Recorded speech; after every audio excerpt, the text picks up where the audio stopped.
I was 18 years old when I got married. I belonged to a very conservative family, a Baloch family, where good daughters never say no to their parents. My father wanted me to get married, and all I said was, if that makes you happy, I'll say yes. And of course, it was never a happy marriage. Just about after 2 years of getting married, about 9 years ago, I met a car accident. Somehow my husband fell asleep and the car fell in the ditch. He managed to jump out, saved himself. I'm happy for him. But I stayed inside the car and I sustained a lot of injuries. The list is a bit long. Radius ulna of my right arm were fractured. The wrist was fractured. Shoulder bone and collarbone were fractured. My whole rib cage got fractured. But that injury that changed me and my life completely was the spine injury. Many people came to rescue. They gave me CPR. They dragged me out of the car. And while they were dragging me out, I got the complete transection of my spinal cord. Those 2.5 months in the hospital were dreadful. I was at the verge of despair. One day, doctor came to me and he said, well, I heard that you wanted to be an artist, but you ended up being a housewife. I have a bad news for you. You won't be able to paint again. Next day, doctor came to me and said, your spine injury is so bad, you won't be able to walk again. I took a deep breath and I said, it's all right. Next day, doctor came to me and said, because of your spine injury and the fixation that you have in your back, you won't be able to give birth to a child again. That day, I was devastated. I started to question my existence. Why am I even alive? So what kept me going was, one day I asked my brothers, I know I have a deformed hand, but I'm tired of looking at these white walls in the hospital and wearing these white scrubs. Bring me some colors, bring me some small canvas. I want to paint. So the very first painting I made was on my deathbed, where I painted for the very first time. What an amazing therapy it was. Without uttering a single word, I could paint my heart out. I could share my story. People used to come and say, what lovely painting, so much color. Nobody could see the grief in it.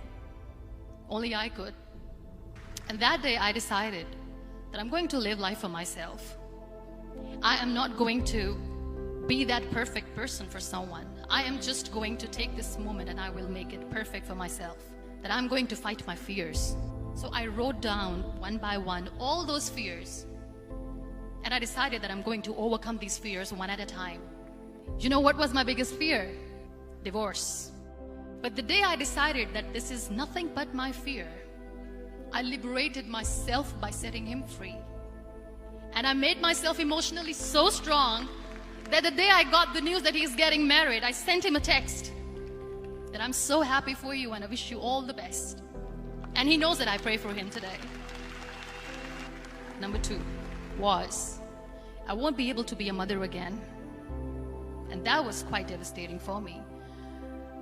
But then I realized there are so many children in the world, all they want is acceptance. So there is no point of crying, just go and adopt one. And that's what I did.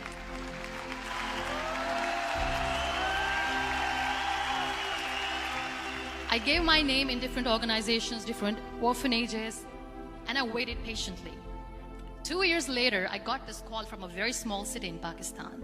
I got a call and they said, are you Muniba Mazari? There is a baby boy and would you like to adopt?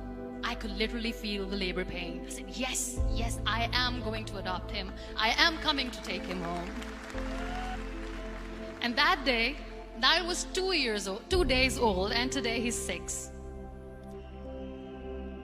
You know, when you end up being on the wheelchair, what's the most painful thing?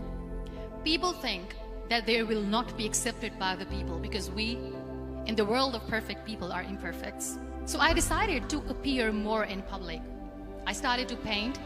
I have done a lot of modeling campaigns. I decided that I'm going to join the national TV of Pakistan as an anchor person. I became the National Goodwill Ambassador for UN Women Pakistan, and now I speak for the rights of women, children.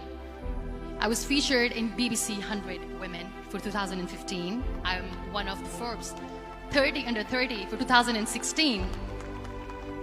So when you accept yourself the way you are, the world recognizes you. It all starts from within. We have this amazing fantasy about life.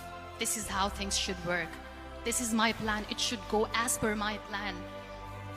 If that doesn't happen, we give up. I never wanted to be on the wheelchair. Never thought of being on the wheelchair. This life is a test and a trial, and tests are never supposed to be easy. So when you're expecting ease from life, and life gives you lemons, then you make the lemonade, and then do not blame life for that. It is okay to be scared. It is okay to cry. Everything is okay, but giving up should not be an option. They always say that failure is not an option. Failure should be an option, because when you fail, you get up, and then you fail, and then you get up, and that keeps you going. Embrace each and every breath that you are taking. Celebrate your life. Live it. Don't die before your death. Real happiness lies in gratitude. So be grateful, be alive, and live every moment.